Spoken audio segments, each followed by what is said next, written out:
So we're starting a couple of new books at Gina's Planet. Hi, I'm Miss Gina. And this is Pam Munoz Ryan's book. She is the author of the Newbery Honor book, Echo. It's called Esperanza Rising. Esperanza Rising.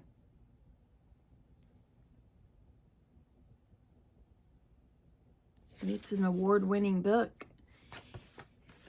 Our land is alive, Esperanza, said Papa, taking her small hand as they walked through the gentle slopes of the vineyard.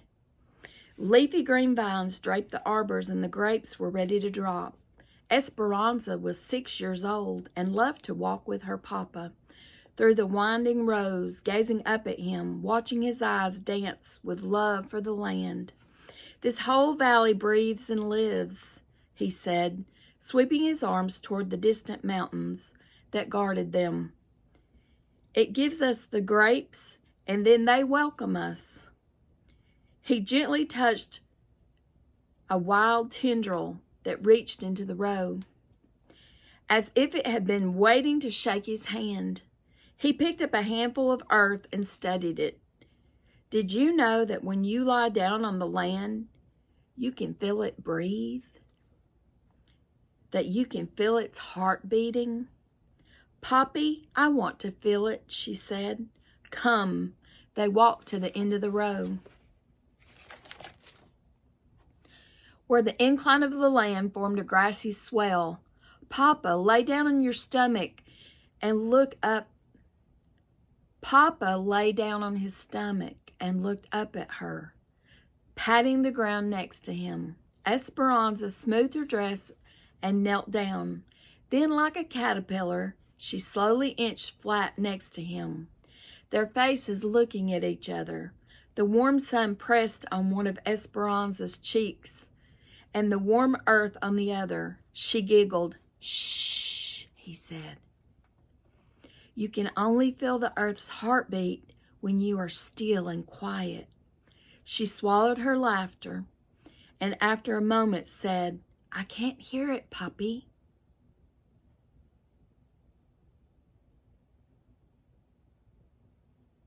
Wait a little while and the fruit will fall into your hands. You must be patient, Esperanza. She waited and lay silent, watching Papa's eyes, and then she felt it, softly at first, a gentle thumping, then stronger, a resounding thud, thud, thud against her body. She could hear it too, the beat rushing in her ears. Shoop, shoop, shoop. She stared at Papa, not wanting to say a word, not wanting to lose the sound, not wanting to forget the feel of the heart of the valley. She pressed closer to the ground until her body was breathing with the earth's and with Papa's, the three hearts beating together. She smiled at Papa, not needing to talk, her eyes saying everything. And his smile answered hers, telling her that he knew she had felt it. 6 years later, Las Uvas grapes. Papa he didn't head anywhere. Papa handed the knife.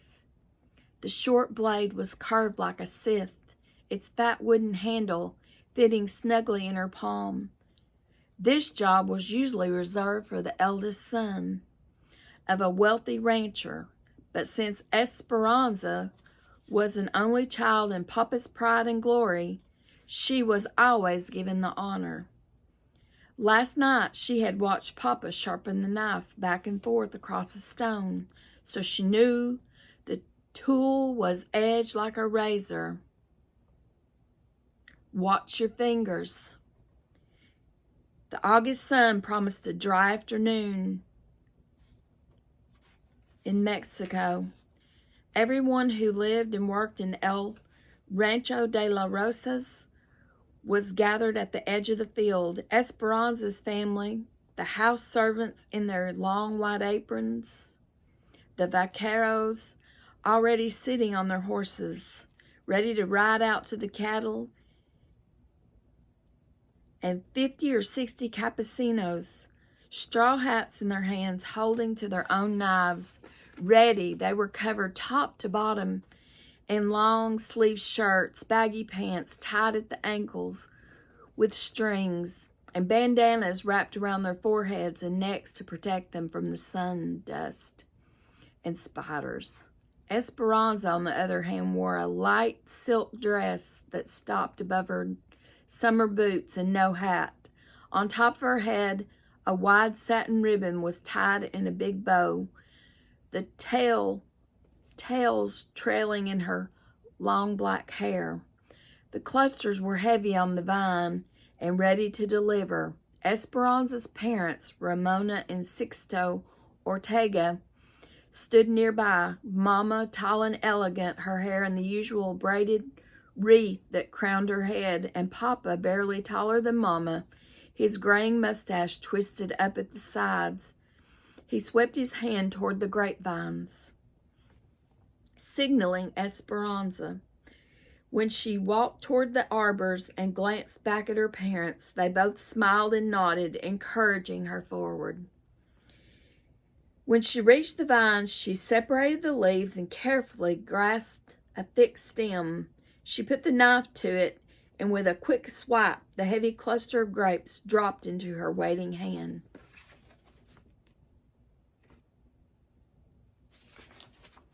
Esperanza walked back to Papa and handed him the fruit. Papa kissed it and held it up for all to see. La koshka, said Papa. Harvest. Ole, ole! A cheer echoed around them.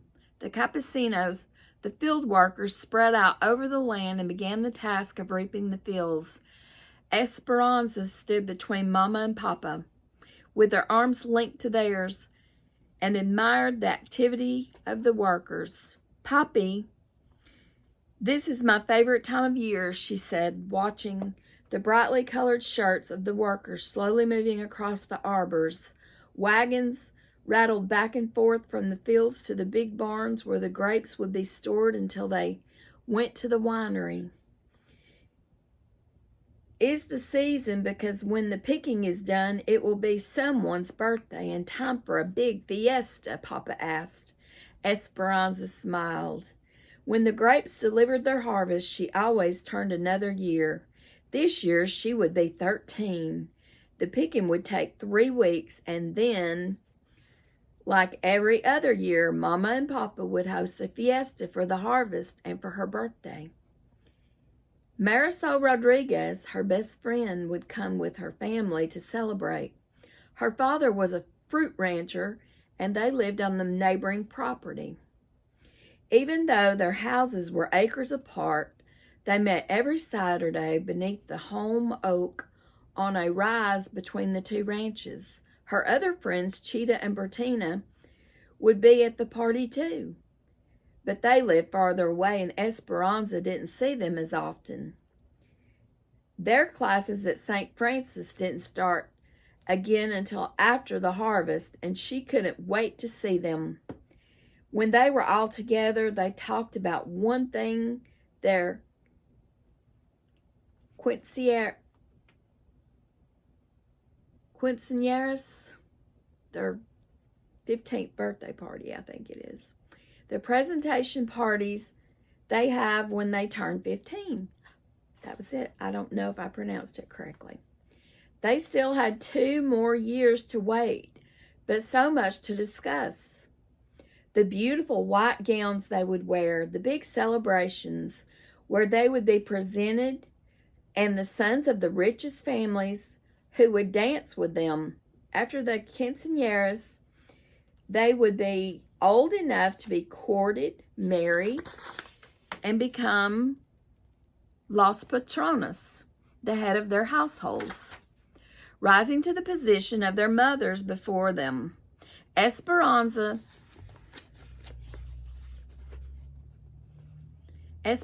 preferred to think, though, that she and her someday husband would live like Mama and Papa forever, because she couldn't imagine living anywhere other than El Rancho de la Rosa, or with any fewer servants, or without being surrounded by people who adored her. It had taken every day of 3 weeks to put the harvest to bed, and now everyone anticipated the celebration. Esperanza remembered Mama's instructions as she gathered roses from Papa's garden. Tomorrow, bouquets of roses and baskets of grapes on every table. Papa had promised to meet her in the garden, and he never disappointed her.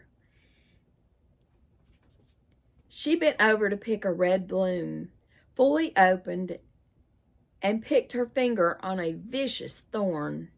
Big pearls of blood pulsed from the tip of her thumb, and she automatically thought, bad luck. She quickly wrapped her hand in the corner of her apron and dismissed the premonition. Then she cautiously clipped the blown rose that had wounded her. Looking toward the horizon, she saw the last of the sun disappear behind the Sierra Madre. Darkness would settle quickly, and a feeling of uneasiness and worry nagged at her. Where was Papa? He had left early that morning with the vaqueros to work the cattle, and he was always home before sundown. Dusty from the mesquite grasslands and stamping his feet on the patio to get rid of the crusty dirt on his boots. Sometimes he even brought beef jerky that the cattleman had made. But Esperanza always had to find it first, searching his shirt pockets while he hugged her. Tomorrow was her birthday, and she knew that she would be serenaded at sunrise. Papa and the men who lived on the ranch would congregate below her window, their rich, sweet voices swinging La Manitas, the birthday song. She would run to the window and wave kisses to Papa and others. Then downstairs, she would open her gifts.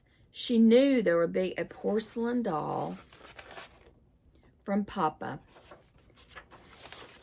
Cumpleaños feliz, cumpleaños feliz. He had given her one every year since she was born, and Mama would give her something she had made.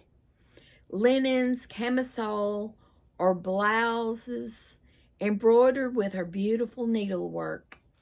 The linens always went into the trunk at the end of her bed for algún día, for someday. Esperanza's thumb would not stop bleeding.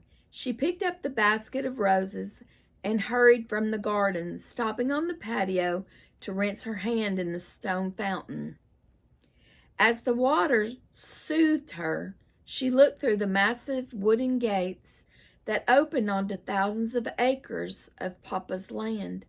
Esperanza strained her eyes to see a dust cloud that meant riders were near and that Papa was finally home. But she saw nothing. In the dusky light, she walked around the courtyard to the back of the large adobe and wood house. There she found Mama searching the horizon too. "Mama, my finger, an angry thorn stabbed me," said Esperanza. "Bad luck," said Mama, confirming the superstition, but she half smiled. They both knew what bad luck could mean. Nothing more than dropping a pan of water or breaking an egg. Mama put her arms around Esperanza's waist, and both sets of eyes swept over the corrals, stables, and the servants' quarters that sprawled in the distance. Esperanza was almost as tall as Mama, and everyone said she would someday look just like her beautiful mother. Sometimes, when Esperanza twisted her hair on top of her head and looked in the mirror, she could see that it was almost true. There was the same black hair, wavy and thick, Same dark lashes and fair creamy skin. But it wasn't precisely Mama's face, because Papa's eyes were there too, shaped like fat brown almonds. "He is just a little late," said Mama. A part of Esperanza's mind believed her, but the other part scolded him. "Mama, the neighbors warned him just last night about bandits." Mama nodded and bit the corner of her lip in worry. They both knew that even though it was 1930 and the revolution in Mexico had been over for 10 years, there was still resentment against the large landowners. "Change has not come fast enough, Esperanza. The wealthy still own most of the land, while some of the poor have not even a garden plot. There are cattle grazing on the big ranches, yet some peasants are forced to eat cats. Papa is sympathetic and has given land to many of his workers. The people know that. But, Mama, do the bandits know that?" "I hope so," said Mama quietly. "I have already sent Alfonso and Miguel to look for him. Let's wait inside." Tea was ready in Papa's study, and so was Abuelita. "Come, mi nieta, my granddaughter," said Abuelita, holding up yarn and crochet hooks. "I am starting a new blanket and will teach you the zigzag." Esperanza's grandmother, whom everyone called Abuelita, lived with them and was smaller, older, and more wrinkled version of Mama. She looked very distinguished, wearing a respectable black dress, the same gold loops she wore in her ears every day, and her white hair pulled back into a bun at the nape of her neck. But Esperanza loved her more for her capricious ways than for her propriety. Abuelita might host a group of ladies for a formal tea in the afternoon. Then, after they had gone, be found wandering barefoot in the grapes, with a book in her hand, quoting poetry to the birds. Although some things were always the same with Abuelita, a lace-edged all right, get together, mouth. Okay, we're ready. Although some things were always the same with Abuelita, a lace-edged handkerchief peeking out from beneath the sleeve of her dress, others were surprising. A flower in her hair, a beautiful stone in her pocket, or a philosophical saying salted into her conversation. When Abuelita walked into a room, everyone scrambled to make her comfortable. Even Papa would give up his chair for her. Esperanza complained, "Must we always crochet to take our minds off worry?" She sat next to her grandmother anyway.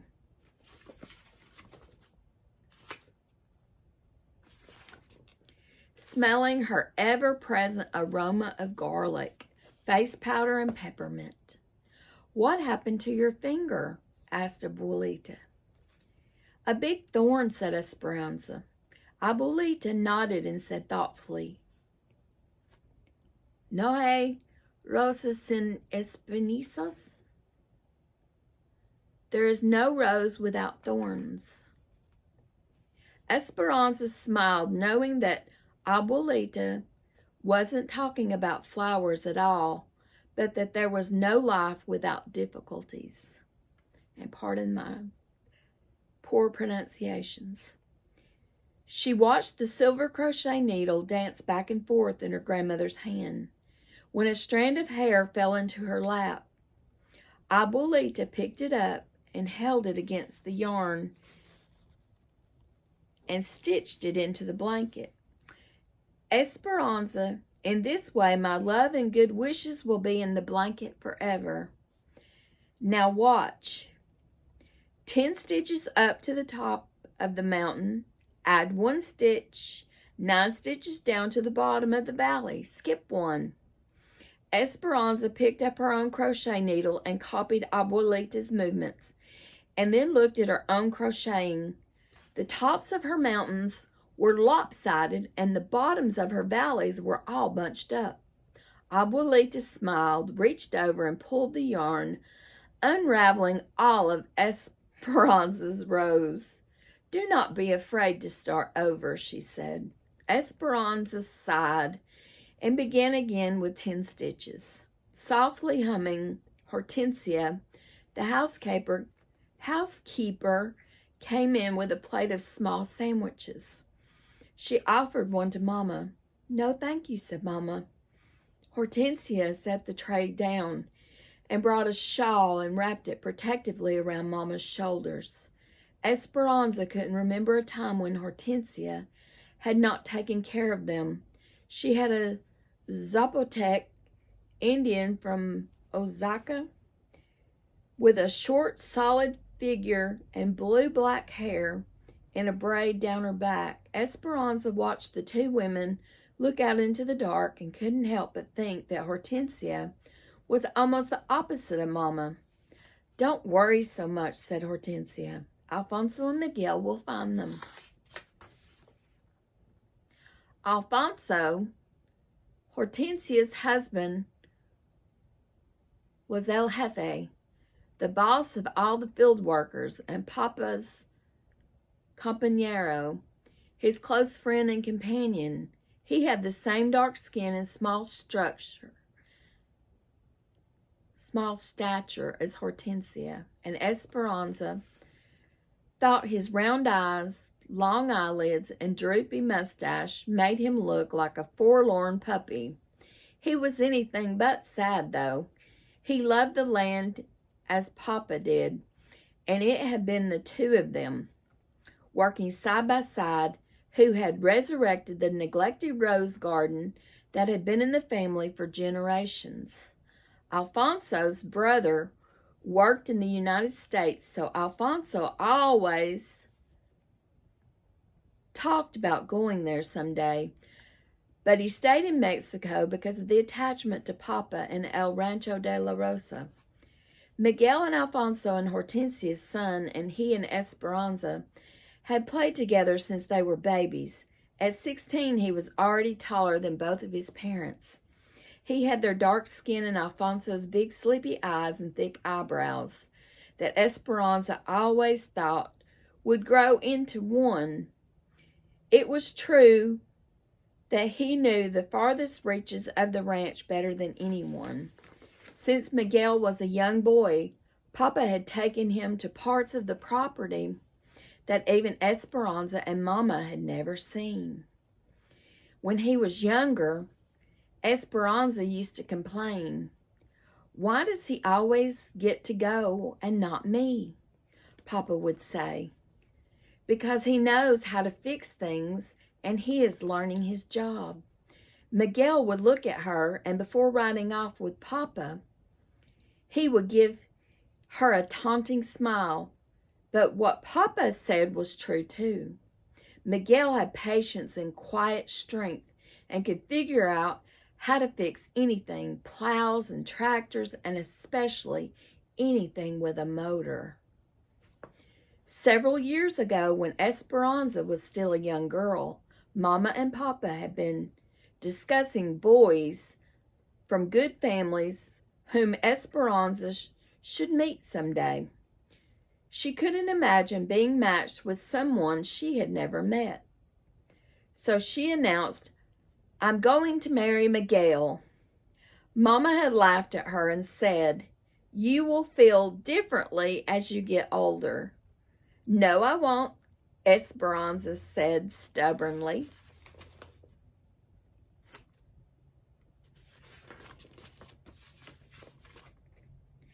But now that she was a young woman, she understood that Miguel was the housekeeper's son and she was the ranch owner's daughter, and between them ran a deep river. Esperanza stood on one side and Miguel stood on the other, and the river could never be crossed. In a moment of self-importance, Esperanza had told all of this to Miguel. Since then, he had spoken only a few words to her. When their paths crossed, he nodded and said politely, "Mi reina, my queen," but nothing more. There was no teasing or laughing or talking about every little thing.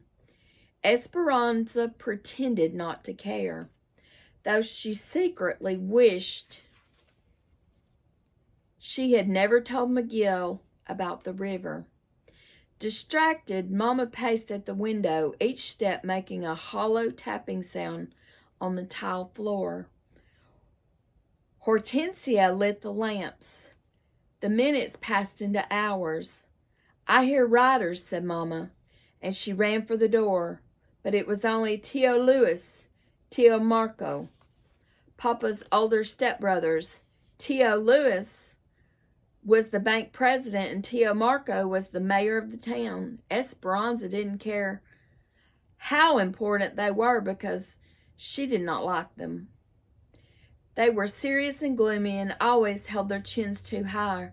Tio Luis was the eldest and Tio Marco was a few years younger and not as smart. Always followed his brother's lead like un burro, a donkey. Even though Tio Marco was the mayor, he did everything Tio Luis told him to do. They were both tall and skinny with tiny mustaches and white beards on just the tips of their chins. Esperanza could tell that Mama didn't like them either, but she was always polite because they were Papa's family. Mama had even hosted parties for Tio Marco when he ran for mayor. Neither had ever married, and Papa said it was because they loved money and power more than people. They loved money and power more than people. Esperanza thought it was because they looked like two underfed billy goats. "Ramona," said Tio Luis, "we may have bad news. One of the vaqueros brought this to us." He handed Mama Papa's silver belt buckle, the only one of its kind engraved in the brand of the ranch. Mama's face whitened.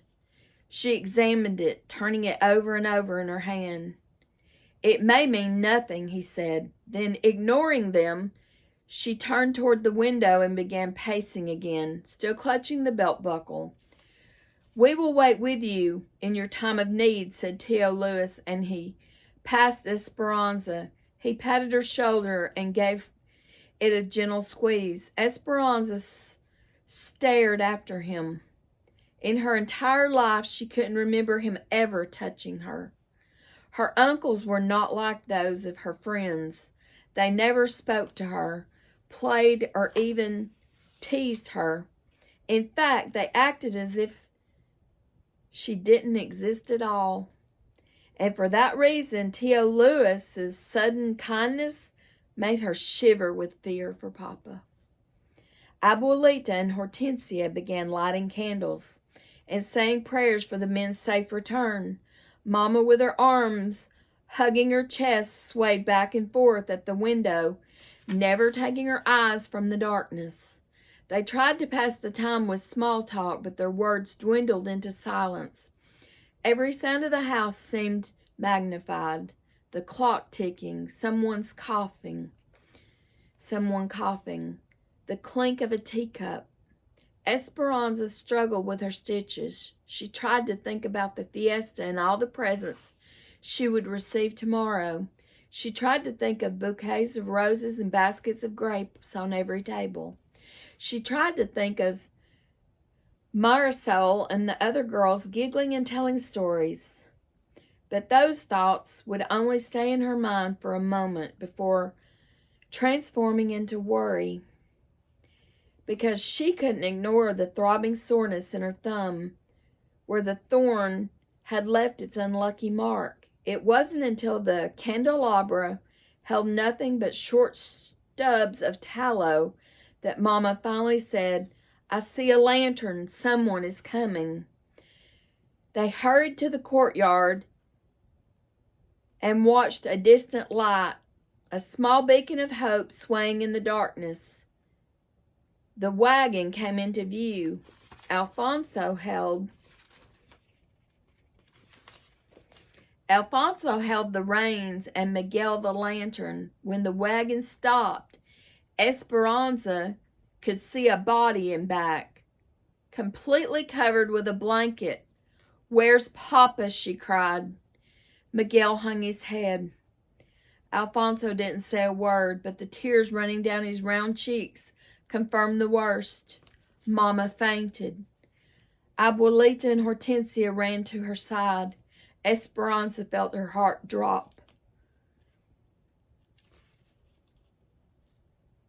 A noise came from her mouth, and slowly, but first breath of grief grew into a tormented cry.